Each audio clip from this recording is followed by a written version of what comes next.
Rap Delites. Rap Delites. Rap Delites.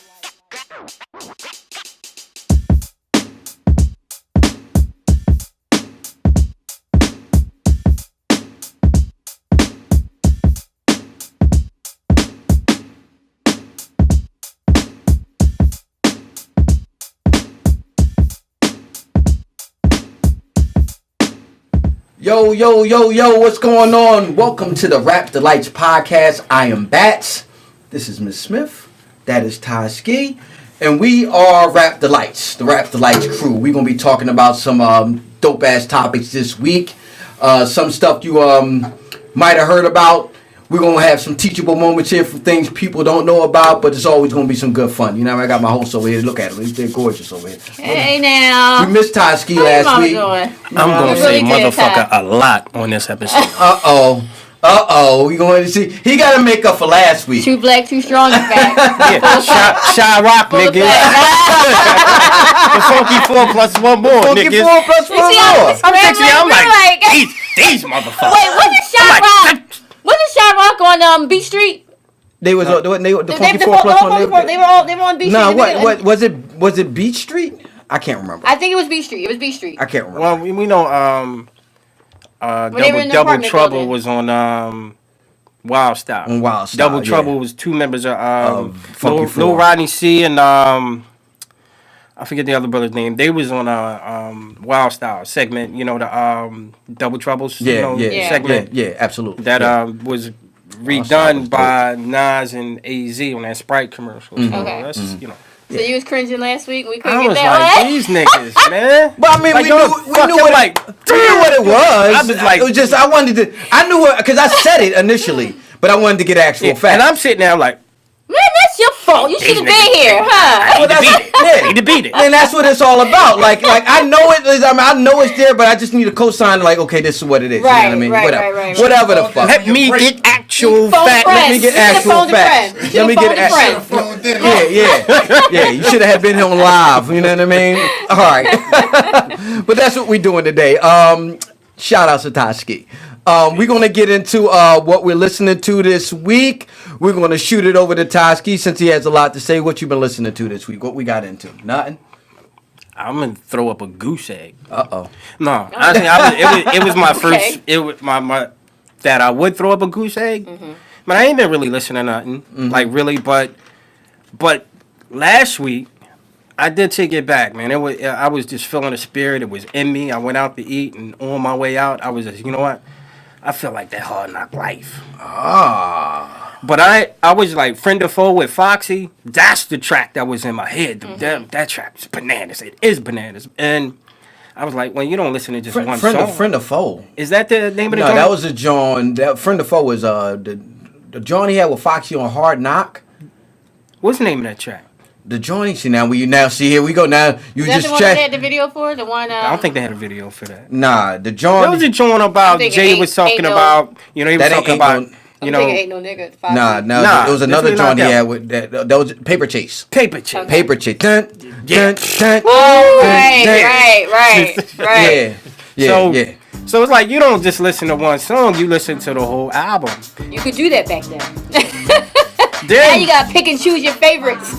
Then as I'm going, I was like, you know what? I gotta listen to that one too, which is another ill track, and that was the S. Carter collection, the mixtape. Okay. I had to spin that one too. When they came out with the sneaks. Yes. Yeah. I had to spin that one too, and one of my favorite joints on there is the joint with Shy. I don't want to be alone tonight. Ooh.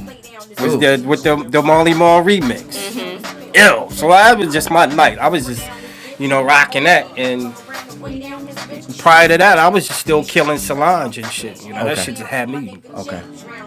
But that fucking Hard Knock, bro. That was we was rolling scooters. Yeah, we was rolling out during that time. And it just took me back. I was feeling it. It was just in my DNA. I folded time. I went back. Music does that to you. I remember that was around. Remember that time? I don't know if you remember this. This was around that same time. Remember we was hanging out and we went down South Street. We was partying and Emcee and her girlfriends was hanging. They was driving and we was trying to holler at them. We was trying to holler at them. You knew it was me. No, we didn't know who y'all was. And we pulled up and we said, we was like, oh, that's Emcee. And we rolled up and it was them, you know, we was like, oh, that's the crew right there. It was Lampin', Lampin' though. That sounds vaguely familiar. Yeah, we was riding. It could have happened. Yeah, we was out and about, but Hard Knock was hard. That was some hard ass shit right there. And collectively, as a complete project, I mean, dude, you know, Jay was putting out albums. Yeah, and he was just farting them out. Complete albums. He had Kid Capri on here, The Locks, Sauce Money, Beanie Siegel was introduced on. He wasn't introduced on this album, but he was on this album. Eric Sermon, production, Ja Rule. You know what I mean? Ja Rule. Shout out to Ja Rule. Too Short. Are we done? Are we shouting out Ja Rule? Too Short. No, Too Short. That shit. No, listen. Can I get it? That Too Short. Can I get it? Can I get it? Was It was the shit. I can't shit on Ja Rule. Ja Rule had not joints. on that track. He did have joints. I can't front. Yeah, Ja Rule had had joints. shit. He was a 90s hitter. I can't. Yeah. It's amazing that a dude that has so many fucking hits can't even fucking pack a stadium now. Like he had crazy, a right? lot. It'd be like that. Right? But he had he wasn't like an underground dude. He had was pop. He had big pop hits that he can't even perform no more. That's a testament to the power of a guy like 50 Cent. I wasn't gonna say it. Yeah. Yo, they shut him down. You think? I know. He can't even perform no more because people look at him like a nut. Yeah. It's not that he can't perform no more because his songs weren't good. Yeah. He can't perform because people look at him as a nut. Yeah. Then it's like you never heard like he would be out in malls and such, and people would be leaning over from the second level and just whispering or yelling. G-Unit. No. Yeah. I haven't heard that. Yeah, like that's It really happened. They shut him down. Now I know him and 50 got beef, and I know 50 went above ain't and the word. beyond Yeah. to discredit him and make him look like nutty and cheesy. Yeah. I That shit is get all surf and that, turf. but I didn't know he had played a part. I didn't know he played a part in like the To shut him the down. demise Well, of he his shut career. down. Well, G-Unit and 50 Cent. G-Unit and 50 Cent in particular shut down Murder Inc. Okay, I remember Period. that. I remember that whole era. Period. Yeah. So Ashanti couldn't sing no more. Ja Rule couldn't rap no more. None of them motherfuckers had any validity after that, after 50 Cent. You know That what I shit mean? was personal. You know what I Wasn't mean? just records. Yeah. Shit. Yeah. So, Niecy, Yes. Miss Smith. Yeah. Miss Smith, is that on some like Angelina Jolie shit? It could be. Remember they had the Mr. and Mrs. Smith movie? That was the shit. It could be. It could be. I was thinking about that the other day. I'm like, is that what that is? Is that the kind of vibe she was going for? I was no Miss Smith idea. before that movie. How was that movie? That was actually a good movie. It I was like that okay. movie. It was in okay. for a second, but I would never revisit it again. That was shit that annoyed me. Like, oh, No disrespect to Miss Yeah, Smith. yeah. What have you No. been I listening? fucks with you. Yeah, That yeah, movie? yeah. Negative. Yeah. It was good. It was good. It was good. Yeah. I am currently listening to Juice WRLD. Juice Remember WRLD. I told you last week you kind of like sparked a fire, a little heat under me when we said that he was on Double XL. So I was like, let me go and see this kid's. You went and checked went out and his checked little it out, and repertoire. I So liked have you it. been going through like his like mixtape shit and all that kind of stuff like we that? haven't been going that far. Oh. But These motherfuckers be having a lot of shit. yeah. It's surprisingly. You know what I mean? You be like, damn, you just hearing of them. Right. Yeah. And that goes back to what I always said about like when you first heard Big Daddy Kane, he probably had like 2 singles and then his album came out or whatever like that. Right. He didn't have like 10 mixtapes Right. prior to him coming. Yeah. Like, you know, on the way in, the dude that you put me on to. Yeah. And I'm going on and I'm looking at his cat. I'm like, what the? Yeah, you didn't Like, hear. where you been at all this time? Yeah, Like, why exactly. am I just Hearing about you. Yeah, exactly. Yeah, But yeah. I'm thinking let me shut up. Let's just continue. Yeah, with Juice WRLD and I everything. don't want to steal your thunder. No, you ain't still we good. Yeah, so just listening to Juice WRLD. I like his lot of tracks on there. He got some good stuff. He does. And then I was listening to playing that don't judge me. That 2 Chainz and Ariana Grande track. I like that one. Listen, I fuck with that. Yeah, that I one fuck is with that. I alright. So fuck with you. I've been playing with that. But that's it. So mommy's been busy this week, so haven't had a lot of time for recreational listening. But The thing about it is like Professional. you gotta first of all, you got to find the time to do it, and then you got to find the space to do it in. Yeah. You know what I mean? Yeah. So I've been like actually like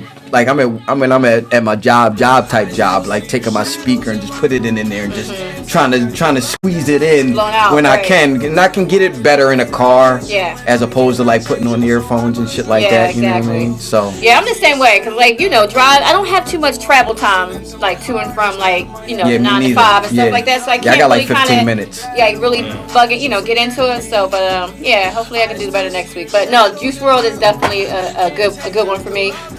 That's why I get a lot of my listening at work. The job type job, plantation work. That's why I get a lot of my listening in, because I gotta be by myself, kind of workload where I could just listen and shit. Yeah, it's like that. Speaking of, any guys listen to the new Offset? Has anybody? Have. Did we talk about? We talked did about briefly, but nobody put it out there. Right, like they was listening. I remember you were saying that it was pretty good. I got through the intro and then I listened to it. Yeah. But he kind of like it started off at a peak, and then it kind of went. It kind of got monotonous after that. But from the intro, he had me. I was like, he was knocking.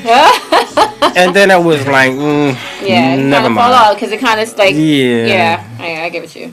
But what I've been listening to is brother, his new album just came out, but I just got into it. Dizzy Wright John. That nigga.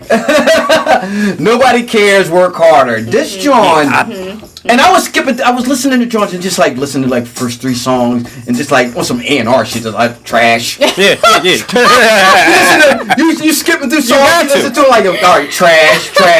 And then from the first song he had, which is the first song is Self-Love is Powerful. Yeah. And I'm like, yo, this is dope. Yeah. And then I like started listening to it, and then like the stand-up John for me was Self-Love is Powerful, Champagne Service, and Keep It 100. Those are the 3 Johns that stood out for me. But the whole project as in and of itself is dope. And I didn't know that the brother, he's from Vegas. From Vegas. He had 5 EPs out and 10 mixtapes prior to this. Yeah. This is his 6th studio album. 10 mixtapes? 10 mixtapes. 6 5 studio EPs albums. and 6 studio I albums. ain't know who this nigga was. Yeah. On the way here, I'm listening to it, and he had me from the fucking first track. Dizzy fucking right. Then he got something to say. Yeah. So he's more like a conscious rapper. When I listen to him, he's more conscious. He puts me in the mindset of like to live quality. But better. I think he's better than he's better. Yeah. I like him. Yeah, I like him. Because he's able to. He's got more versatility. More style. Yeah. He makes you dance like that? Yeah. Get your boogie on. And how white people try to dance? Yeah. Get your boogie on. Get your boogie on. That's the bar 2 stuff. He signed it's the boy. You ever heard of Hobson? Not. Yeah, well, he signed to his label Funk Volume, and their whole crew, Hobson, Logic. I heard Logic. He's a part of their whole little squad or whatever like that. So I think him and Logic have a project coming out soon too. So Logic, yeah, and it was to be your name. He one of your names. Used to be one of my name, Beat Biter. But Dizzy Wright. That's what I've been checking out. You know what I mean? Dizzy Wright. On some shit. You know what I mean? Keep it 100. You know what I mean? So we gonna take a little break. We right back with more of this Rap Delites. You know what I mean? Yeah, I fucks with that dude. That had me from track 1. Yeah, he was good. Rap Delites. Rap Delites.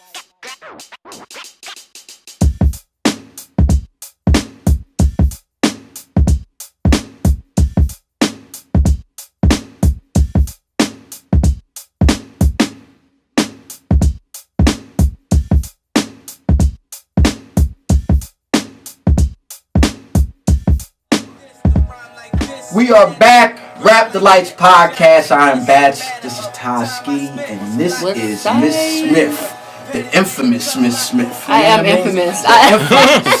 Infamous. You know what I mean? She was going for famous, but became infamous. I became infamous. I just surpassed all of it. I'm like double platinum. Like the 3 Amigos. Yeah. Infamous. Infamous. Infamous. That's right. All right. We're gonna get into. I got my man playing in the background for a reason. We're from Philadelphia, born and raised in Philadelphia, and what had just happened here in Philadelphia is City Council President Darrell Clerk, along with State Senator Sharif Street, just made a proclamation that this weekend, Thursday, well, they did the proclamation on Thursday, but from March 15th, which was yesterday? Yeah. To the 17th, is now considered the Meek Mill Weekend, or as I christened the Meekend. The Meekend. The Meekend. They missed an opportunity. I saw that on the book. They missed an opportunity to go with that. They did. They missed it. That was the Meekend, and it's a little bit of controversy with this because Meek Mills is a felon.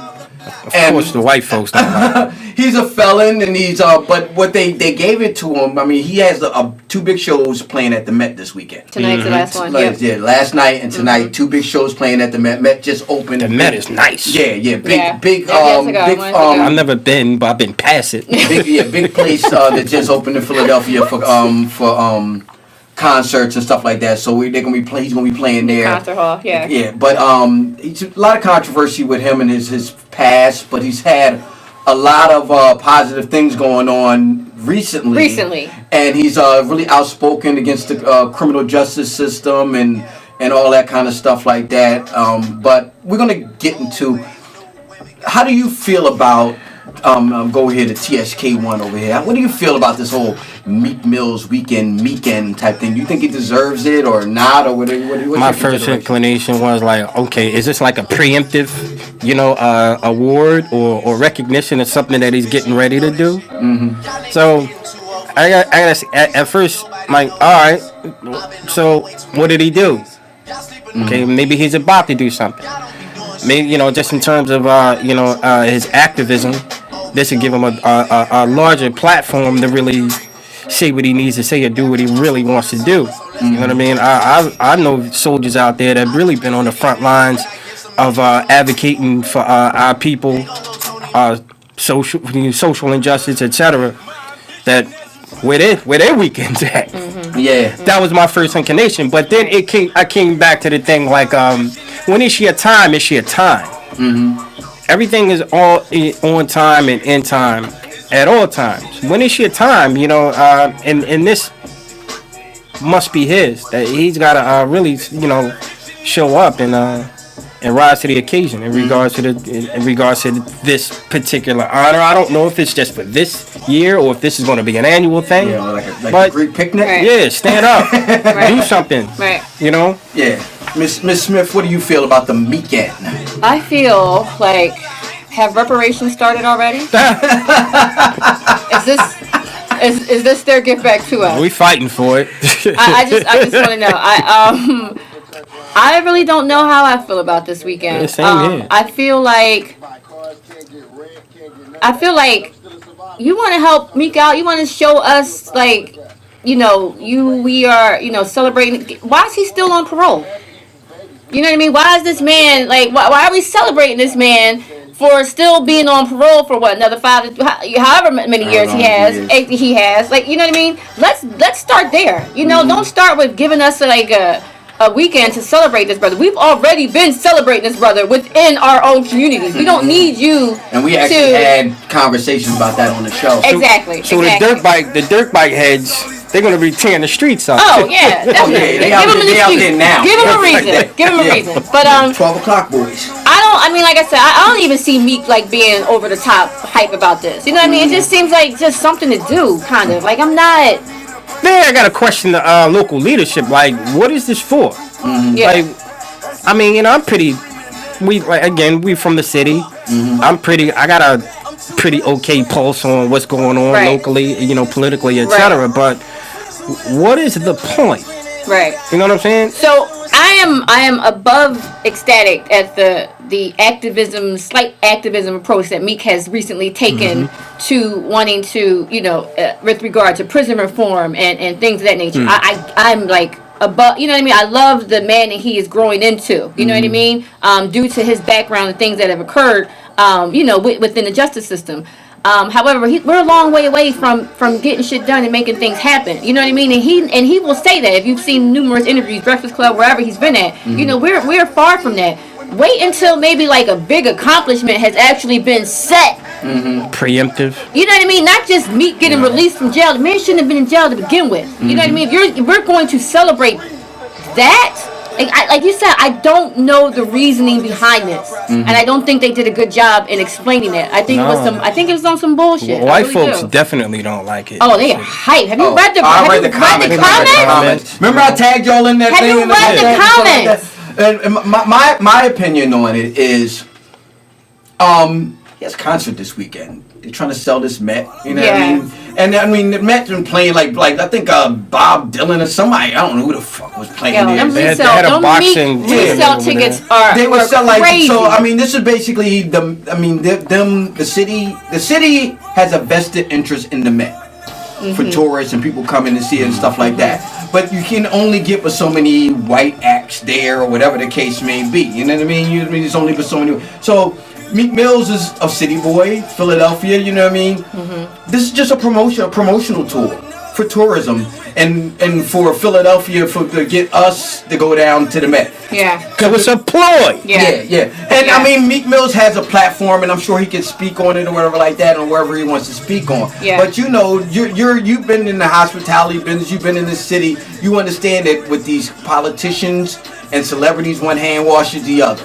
You know what I mean? And I don't think it's a thing. It's not like we're going to get a day off. Yeah. Because it's Meek Mill Weekend. Like the white folks on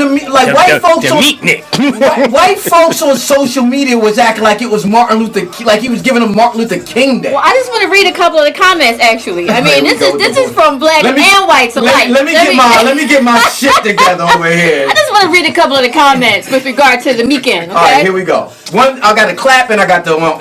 Donald Friedman says, I guess y'all gonna be popping perks and riding dirt bikes all weekend long. Okay? Nothing wrong with that. He's a white man? That's a brother. Yeah, I read that. Linda Dzwowski. I know I fucked your name up, Linda, and I purposely did. Whatever.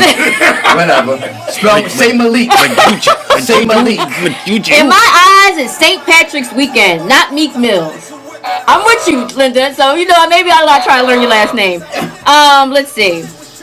Really to honor someone for someone who has violated his parole at least 5 times. Maybe if he gets to 10, he'll get a national holiday named after him. Unbelievable.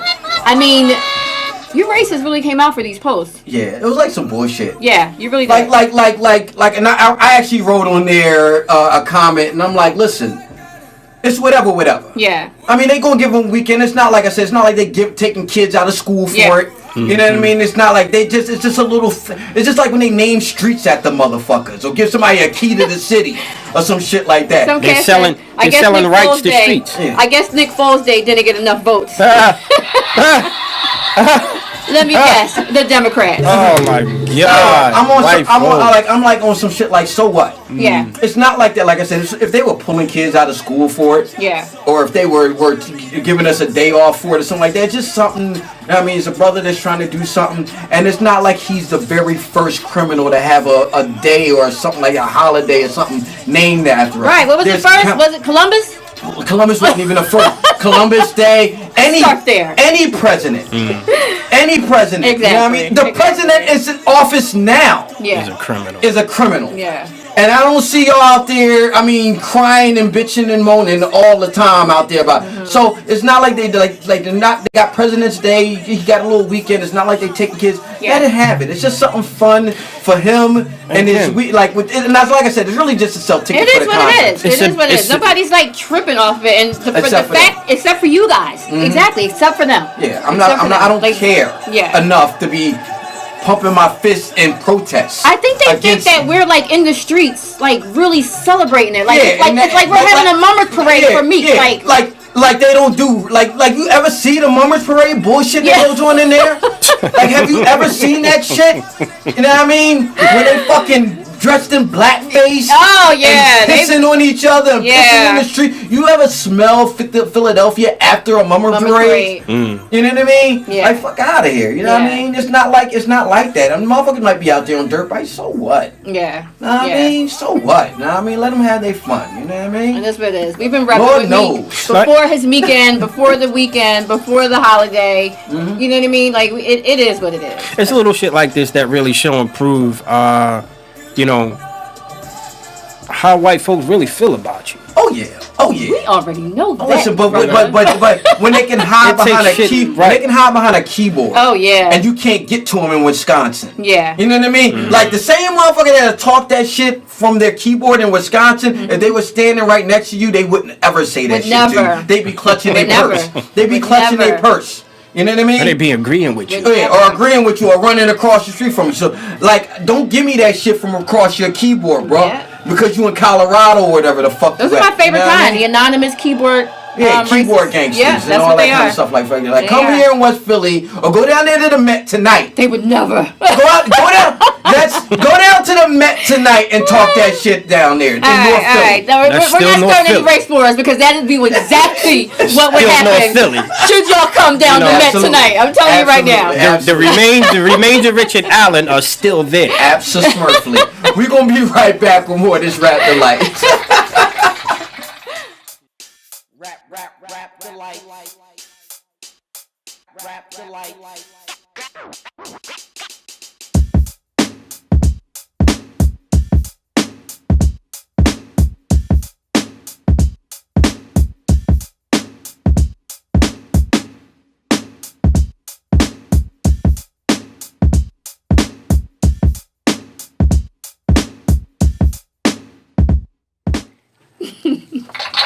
Welcome back to the Rap Delites podcast. We got some mail for the show, you know what I mean, from a fan of the show or what, I don't know. Oh, wait, you want to check that for some anthrax or something? You know what I mean? Wait, don't just be popping out. Oh! Hey! We got some CDs going on. What's Sure. this? This AK Romero. This was your guy. Yeah. Get out And of like what here. we're currently listening to, Yeah. a friend of the show Can we get in there, Sam? Nice. got it.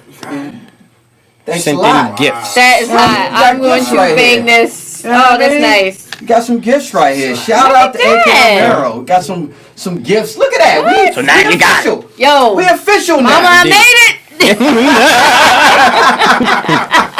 it. Shout out to AK Romero Yeah. Shout out to the brother, man. from Good Seattle. Good From luck. Seattle. Good luck. Yeah. Shout out to that. Shout out to that. You know what I mean? Dope shit. Yeah. Damn, that's I'm really excited about that. We gotta put him up on the wall. We do, right? Can we get a poster? That's our first. Yeah. That's dope right there.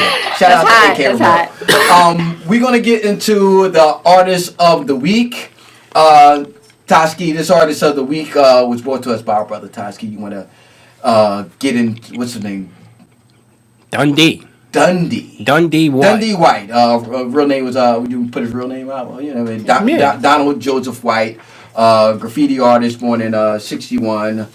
He was urged to create and coupled with creating talent and he was very influential in the graffiti scene in the '80s, '70s, and the '80s.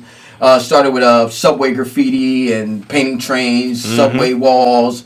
And his style was like the bright, bold style, and he made sure that he used clear and defined writing so people could like read his work and check out his work. So Todd Ski's going. This is actually a quote from Wide Walls website. You know what I mean? So Shout out to Wide Walls. shout out to Wide Walls. So Todd Ski, take it away.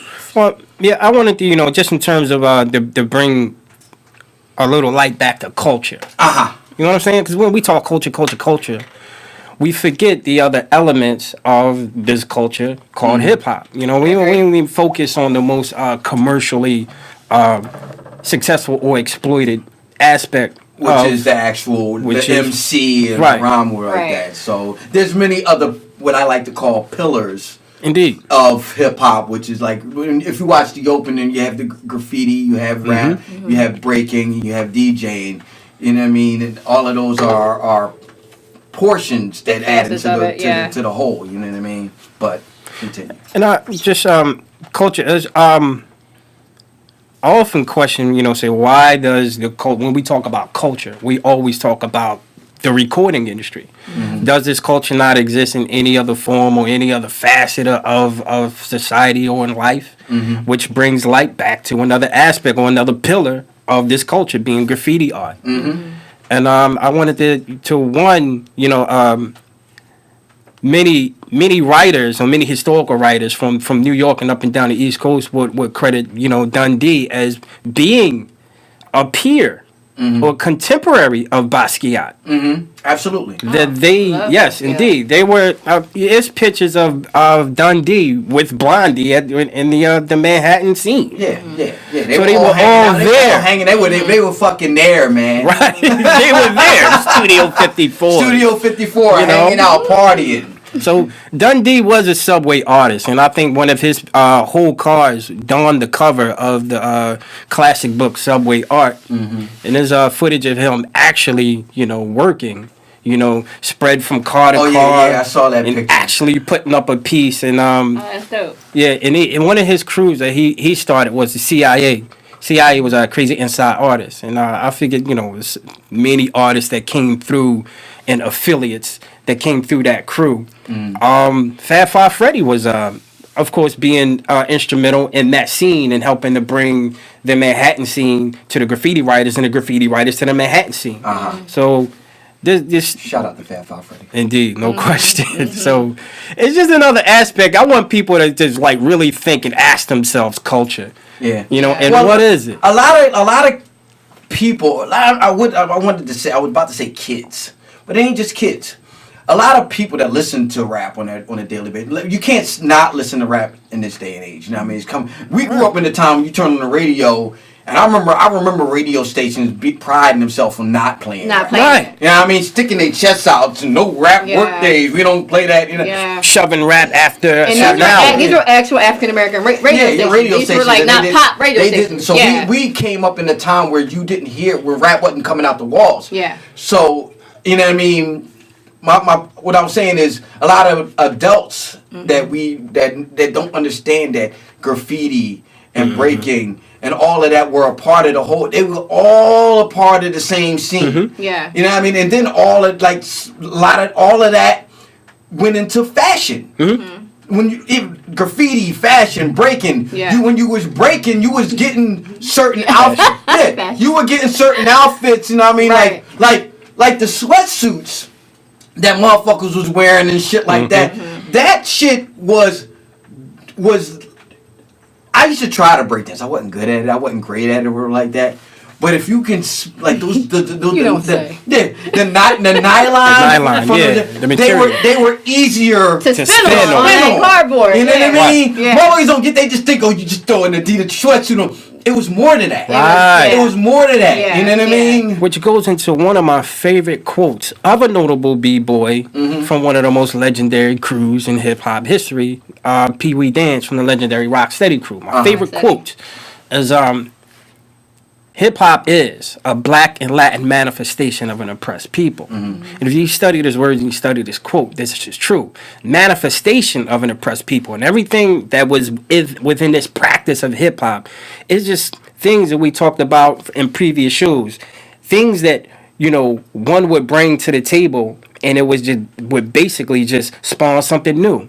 Everybody brought something new, and it just added flavor to it. Right. And here we are today to this thing that is basically, circumnavigated the whole entire globe, in this hip hop. And it started from I can say an idea. I was one of those adults who never really I embraced hip hop as far as like rapping, lyrics, breaking even. I never really fully embraced graffiti artists. artists. Yeah, like See, as far as I went with graffiti was Ramon and Spit on breaking like that. See, but the thing about it is and I can attest to you. Yeah. You're into art now. Right, I am definitely into art. But it's the same thing because all they did was they took the graffiti writers that were prominent and put them in the art galleries. The Basquiat was a graffiti artist. Right.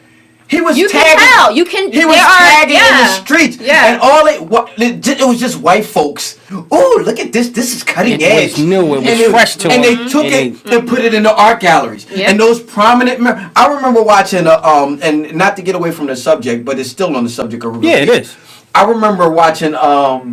There's a movie of Basquiat, and there was a documentary. I watched a bunch of documentaries and stuff like that. Yeah. But it's any artist at that time, whatever like that, where when they died, people were going out in New York City and taking doors off hinges that Basquiat wrote his name on, Yeah, and selling them for $50,000, Yep. $100,000 because it was a land rush after that. Anything that he had touched was fucking gold. Same thing with this brother right here. You know what I mean? When he died, his material motherfuckers was like going scrambling to try to go find it. It was like so valuable right now. Like Ty used to be in the graffiti real deep, and Ty's still a great artist who were like that. So like when Ty died, I'm be at his house, like, you know what I mean? Let me just go in now. Why we gotta wait for Ty to die? Can we just? Can I get the See? I'm gonna be right at his house getting some work. Oh my goodness. And that shit gonna sell. Nah, I'm gonna be there right with you. And when you talk about B Street, the characters in B Street were based on actual. I'm sure they were. Right. I'm sure they were. The character of Ramon was pretty much based on Dundee and Lee Keonan. So who was the hating ass Spit? I would love to know. Like who was that just Spit out was there based just like on tagging up everybody? Spit was based on a real life, and this is which is pretty much a docudrama. No, Wild Style is a docudrama, but. Star Wars is a classic documentary about those aspects of hip hop culture, all of them. You had the MC and you had the DJ, and you had the b-boys and you had graffiti art. Yeah. This Spit was based on a real life graffiti artist named Cat. Yeah. His ideology was quantity over quality. Yeah. And he had no qualms about going over anybody's artwork. After you paint it and the paint was still wet, he would come behind you and put. I say for all you young cats, new cats, really like trying to immerse yourself into the culture. I think Beach Street is probably one of the best. Look that movie, Star Wars. Oh, I gotta look that up too. Because that's that's it encompasses everything. I mean, it's just that was when Fat Five Freddy was in. No, Fred was in Wild Style. Wild Style. Get that one too. Seen that in a minute. Yeah, Wild Style. Because with Wild Style it's like a little mock storyline going through it, even though it's a story to everything. But they was kind of acting a little bit, but it was still a docudrama. Yeah. Star Wars is a straight documentary. It's raw. Yeah, so I have seen Wild Style, but I haven't seen. You need that. I need to see Style Boys. Okay. Yeah, so that's the culture, but was it Dundee? Dundee. You know what I mean? We're gonna be right back with more Rap Delites. We got some real dope for y'all. You know what I mean? So not to be not with Crocodile Dundee, right? Just Dundee. No. Fucking Crocodile.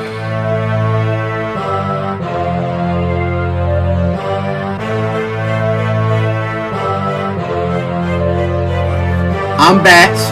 I'm Miss Smith. And I'm TSK1. And you're watching Rap Delites.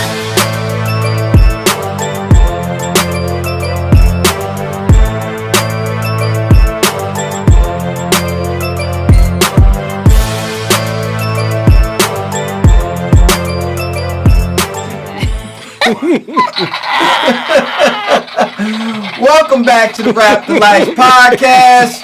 We are going to get into some shit right now. We're going to get into each one of the members. You got TSK1 over there, Miss Smith. You got myself, Bats, over here. And we're going to get into our favorite diss records. Putting cases on all you bitches. You know what I mean? Favorite diss records. You know, diss records been going back since the beginning of hip hop. You know what I mean? Oh yeah. Motherfuckers been dissing each other. And I got the thought about this when we was talking about Roxanne Shante on the last webisode, right. You know what I mean? So I'm like, let's get into that. You know what I mean? So we're gonna shoot over here to my man TSK1 Toski. What is your favorite diss records? You know what I mean? My favorite diss joint.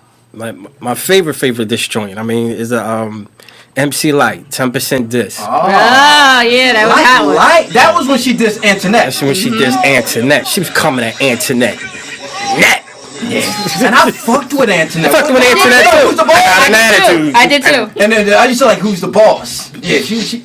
And then, with this drum track, which is noted as the Brooklyn anthem. You know what I'm saying? This shit, and they used the same joint for top billing. But what Light did with it, like, damn, this is my shit. Yeah. This is shit. I like I said, I remember that battle. I just wasn't in tune to it, but I know that It wasn't big. Yeah, it wasn't big. You know, because it was like two chicks. Yeah. I what got caught of it years later. Like I wasn't like up on it at that But time. the track by itself is just like nuts to me. You know what I mean? Well, she was the real deal back then. Light real. Light was heavy. Yeah. And this did. Yeah. This was the shit back in like, because the album came out in Light as a Rock. Light as a Rock album came out in '88. Paper Thin. But this was pumping every bit of '87. Oh, goodness. So it was, you know, it was singles that led up to an album back in those days. Yeah. So this joint was definitely pumping.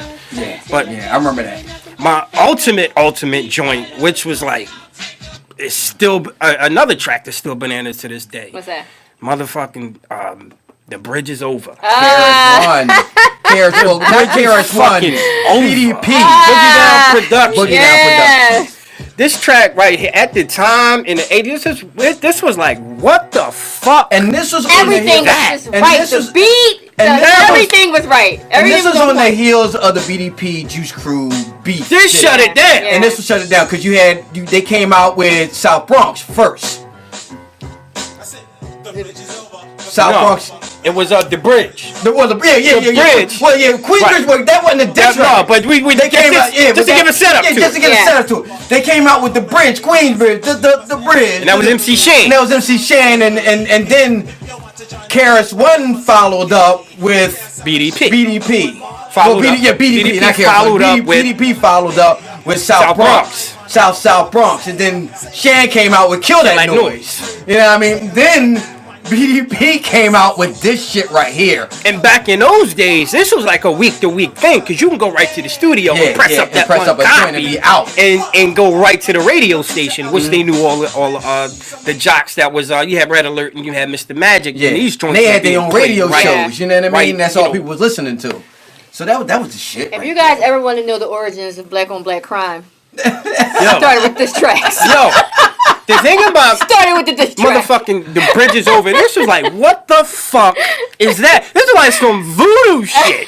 This wasn't just raps at the time in the 80s. Because he had incorporated that whole like Rastafari. That shit was like, what the fuck? That's some like, he's like some voodoo chants and shit. Oh, this sucker, please come out there, Jay. I was like, no, what the he coming out like to do it like that. He was. Nobody else was doing it. Yeah. Like And he spoke clear. It was everything. Every word was clear. Yeah, absolutely. Did they ever come back after that? No, that was it. That was a shutdown. It was nothing to say. It was nothing to say. No, I remember one time, Tragedy was telling a story. Tragedy, being from Queensbridge, was telling a story that it was right next to Queensbridge, the projects. It was this venue or this club or bar, or whatever that BDP was performing, and everybody from the bridge went to this club to watch, to see the show. Yeah. And Tragedy standing there like that. He don't believe this shit. These motherfuckers on stage in our town doing this record. And everybody just playing along. Tragedy said he took something, a bottle or whatever, and just filmed it at the stage. Chris ducked it, but he kept going. But I remember when people got mad when Drake came to Philadelphia and he did that Meek Mill's diss. They was pissed that about that was like fuck around with Phil. Nah, you don't do that. Yeah, you doing that shit. Not here. All right, Miss Smith, what are we liking in favorite diss records? So I got a couple of them, but I think I'm gonna lead with Ice Cube, No Vaseline. Ice Cube, No Vaseline. That was when he dissed NWA. Yes. Because NWA had dissed him. They made a whole EP. Was it the Nigga for Life EP? Niggas for Life was the album. It was 100 Miles. 100 Miles and Running. 100 Miles and Running. Which is good. 100 Miles and Running EP, which was awesome. But they dedicated that whole album, that whole EP to dissing Ice Cube. Yeah. Like pretty much. And he just needed one track. And this was corny. They were so whack. Because it was either via the records or via skits. Yeah. And they were just like taking jabs at Cube. And I remember like in the movie actually shed light to how it went down. How it really went down. And Cube was like, yo, I didn't say anything about these dudes because he came out with America's Most Wanted. And he's like, I didn't do anything. Like, I just stepped off. Yeah. And they was pissed, and then he came out with that fucking no Vaseline, and that was just fucking a slaughter. It was. Do you remember from the movie when they were all listening to it for the first time? Yeah. Like literally. Listen. They were just sitting there like this nigga. Because I was just, you know what the thing about the movie is? I love that I remember part. listening to it, and I felt bad for them. Yo. I'm like, you know, if somebody say something like it ain't directed to you, but you still feel it. Yeah, you felt that. And yo. that's the way it was. I was He like, went on all of them, from yeah, Ren to yeah. E to everybody. He killed all of them. It was bad. It was bad. It was really bad. It was bad. It was really bad. You know what I mean? That was heavy. There was another one they didn't come back on, right? It wasn't nothing to come back to. Shut it down. Who are they gonna come back to? Like, cause the thing about it was. Q was the writer. He was the writer. He was the yeah, exactly. He was the dude that was writing their stuff. Exactly. So the only person they could really run to was maybe Right? DOC. Oh, DOC, yeah. DOC, but DOC wasn't. I don't think DOC was like nah. DOC was like nah. Because I never heard DOC say anything. Nah. And DOC was like nah. So the only real person you had was Ren as a writer to be able to say something. You know what I mean? So. It wasn't nothing to say. Yeah, that was one of my favorite diss tracks of all. What's your other one? My other one would be Ether. Ether. Yeah. Now, you can go on the Ether. Look at Ty's face. What, Ty? I wasn't impressed. You weren't impressed. I want to hear you. First of all, I'm about to get my seat and move. You know how I do this whole. I'm about to come closer to me. Wait a sec. Wait. First of all, what did you like about it?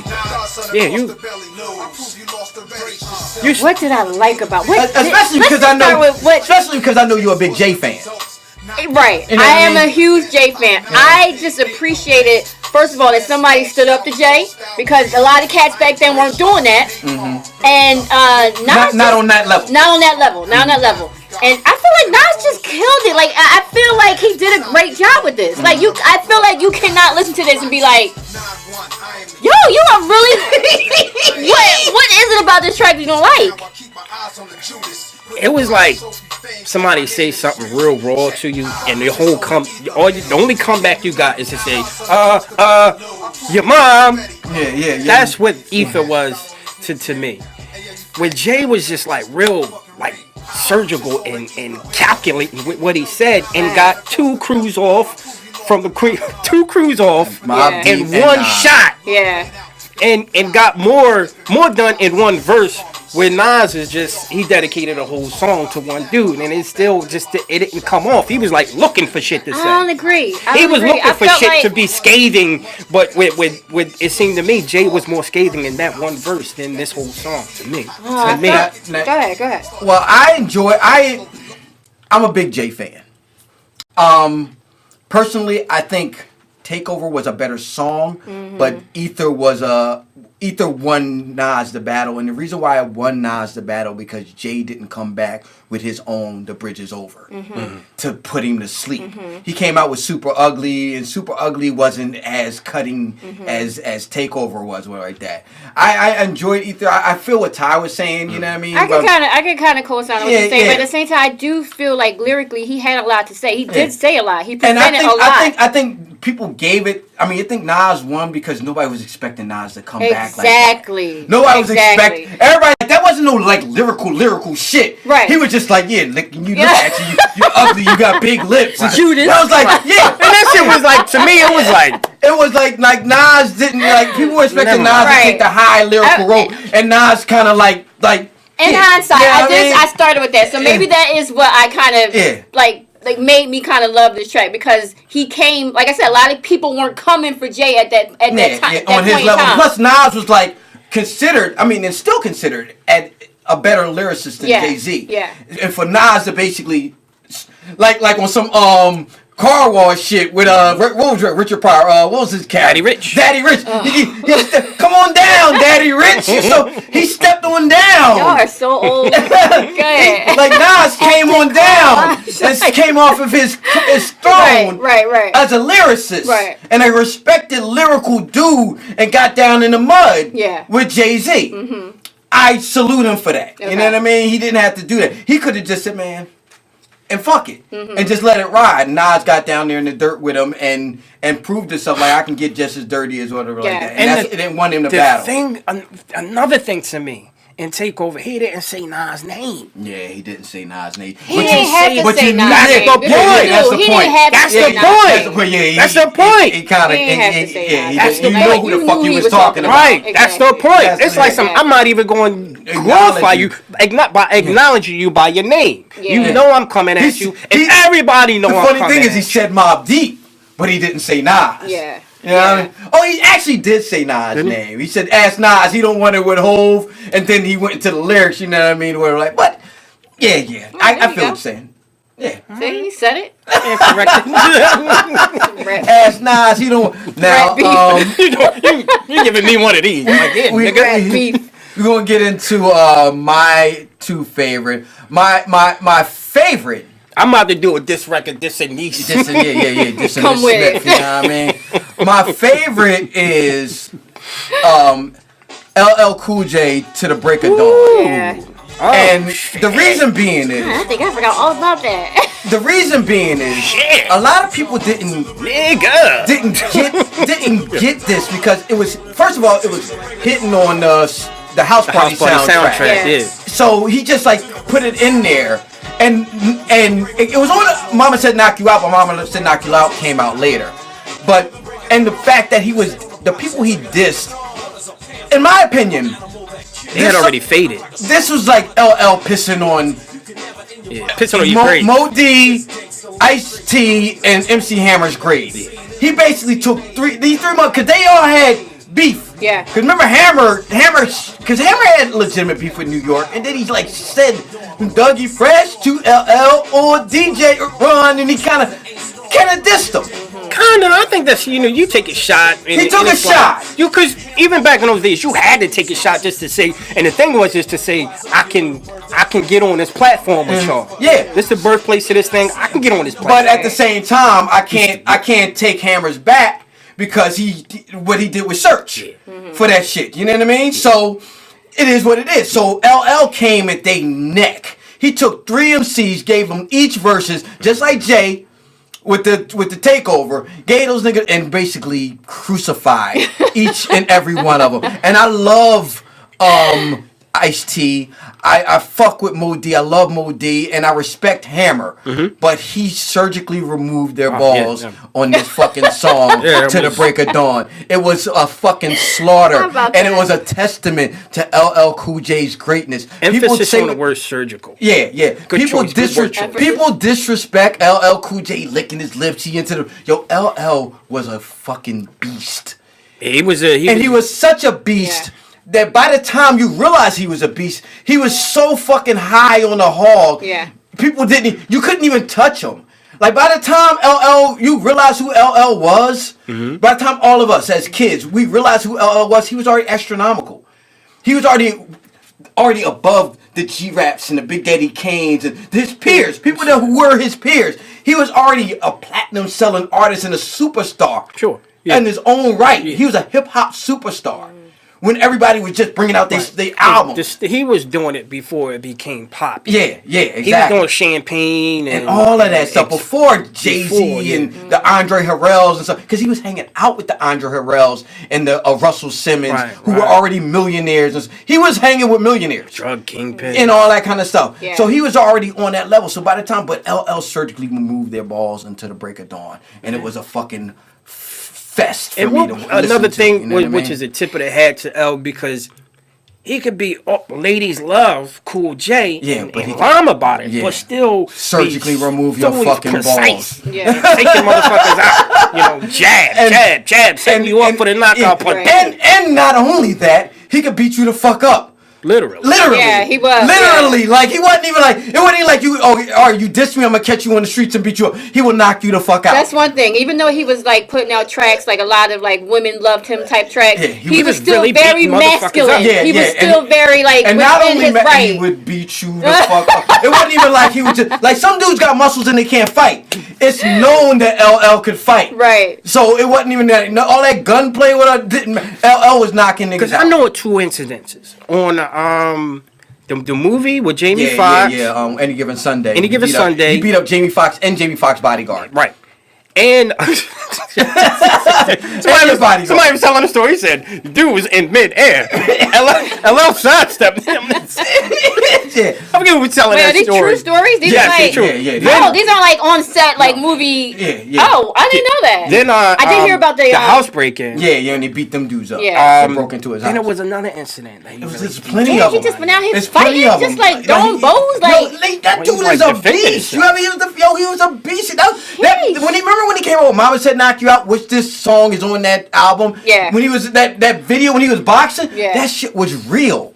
Like the LL will knock you out. You I feel like he's been in a battle with, like. know what I mean? You want to tell us some shit? Like, secretly, you want to tell us something? licking his I fuck with LL. Yo, he lick his lips one more time. I swear to goodness, I'm going to get him a You know what I mean? Trying to get a point across. And LL was on some sexy shit.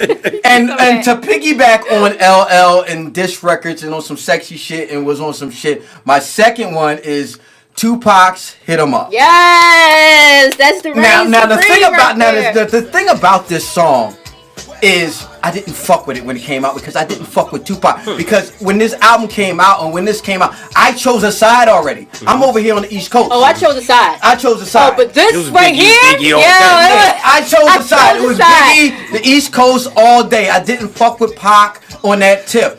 But this album right here, or this record, which was on the it was a B-side to How Do You Want It? And this basically on so many levels, because it changed diss records. It changed because it was personal. And not personal on some like rap shit. Like, I don't like you as a rapper. He You know what I mean? It wasn't I didn't like you as a rapper. Right. No. It was like You a sucker MC. yeah, it wasn't that. Pendants on this track. It was like fuck you. I don't Yeah. like you. Yeah. Everything about Everything you. about you. And it opened up. That's why I family fucked your members. bitch. You That's what I'm fat talking about. He involved dependents. Like, Yeah. he was like, yo, yeah. your And- wife, and- your spouse. Yeah, Like, it was. Bad Boy as a record company and a staff and all that. Exactly. Like it was just Yo, murderous. I remember listening to this in my room, and I was just like, I had to like play it like 10 times. Like, I could not believe this man. I'd never heard anything so personal. So personal all my life. So he dissed Biggie, he dissed Bad Boy. Then he sampled the same record that they sampled for Get Money. You know what I mean? Dennis Edwards, Don't Look Any Further. It was like- sampled that, used that. It was like so genius. that's a diss right It was there. a diss I've right done there. that. It was You know like, what I mean? you done Yeah, that. I know. Yeah, Todd's done that. I've Yeah, done that. definitely. So that was a diss With- right with, there. with graffiti, Y'all I've some done Yeah. that. I've done that with graffiti. Yeah. I remember Oh, that. spit. Yeah, who was that boy? Depp. Depp. Depp. Shout out to Depp. Shout out to Depp. But I remember that battle, and Ty won that battle. But he dissed them with the beat. Then he had impersonators that looked like them in the video. And the videos. You know what I mean? Yeah, It was they just did. Pac It was just like from- It was just so diabolical. It of was. Tupac. It was. It was just so diabolical of Tupac, and it changed. It shows a true genius It of him. changed though, too. hip hop. With that song, it changed because that leads into the 50 Cent and Ja Rule thing. Okay. You know what I mean? Where Ja Rule where 50 Cent was like, it was not only a rap beef, it was a personal thing. I don't like you personally. I know you. Yeah. And I'm dissing you on a personal level. And this song right here took it there. Even with No Vaseline, he knew NWA in personal, and it was the personal thing. But he wasn't like talking about their kids and their wives. Right. like that was just some like disrespectful. How do you come back from that? How do you shake somebody's hand after that? And they did And not. And Like, they did it- not. it- And it- they you died could. with beef and everything, which is sad. But this record was just so telling of Tupac and where he was going with this shit. It was just vicious. Yeah. And that's why I was like one of the things I was like in retrospect, I'm like, this was just so fucking hard. Yeah. You know what I mean? To get to another front on Junior Mafia or the Biggie battling in wars, you had fellow Brooklynites that were going against Biggie as well and his crew. And that was the boot camp clip. Yeah. And this was original gun clappers who did no fear. You know what I mean? And that shit, and they was dissing Biggie. Well, because You know what I'm saying? Buckshot and Pac was cool. Yeah. Yeah, know well, what I mean? the whole OGC. Yeah, OGC, they was cool with Pac. You know what I mean? So Pac still had motherfuckers, because he's from. And that wasn't about Pac. That was a personal thing. Yeah, from yeah. like studio Yeah, shit. Like yeah. they felt like Biggie had took a beat that they had the eyes on and they just took it there. Yeah. But that shit spilled over into the streets. Yeah, so I mean that it's just Black on black crime. hit him up was just so fucking amazing to me. And in retrospect, you looking back, and then you see what the influence of Pac and how he has on the culture and everything like that. Yeah. It was just like wild how what he did with that shit. It was like, yo, it was just like I said, from the beat to the lyrics to the like I remember they had the joint with him at America's Most Wanted. Him and Snoop, and they had Biggie and Puff, them dudes impersonating. It was just like, yo, dude, really? Yeah. Like, yo, leave. It was to the point where I just wanted Pac to leave Biggie alone. Yeah, it was. You know what I mean? I was on the point. I was on that tip because I felt you knew from East Coast that Big really wasn't doing the shit that Pac was saying he was doing. That's why I wanted him to leave him alone. But it didn't matter to Pac. Pac was on some shit like, yo, if I don't fuck with you, fuck you. And that was it. It didn't matter. Rap, way too personal. Yeah, if rap didn't matter, none of that shit. That was it. And he just took a stance and he just went for it. Like, and I mean, that's something. He took a bullet for some shit he thought Biggie was responsible for. Yeah, well, but at the same time, you had his camp pumping him out. I feel like, and I don't think there's a lot of layers to it. There was a lot of layers. Like from I remember I was watching the interview with Tretch. And Tretch was saying, like, Pac knew that Biggie didn't necessarily set him up. Sure. But he knew Biggie knew the dudes. And he was mad because Pac is from the streets. And he was mad because Biggie didn't stop it. Because you a street, like, if you my man Ty. And you come over here and we all shooting. Now, if somebody do some shit to you over here. You know what I mean? I'm supposed to be aware. I'm supposed to have my ear to the ground. And that shit ain't supposed to go down.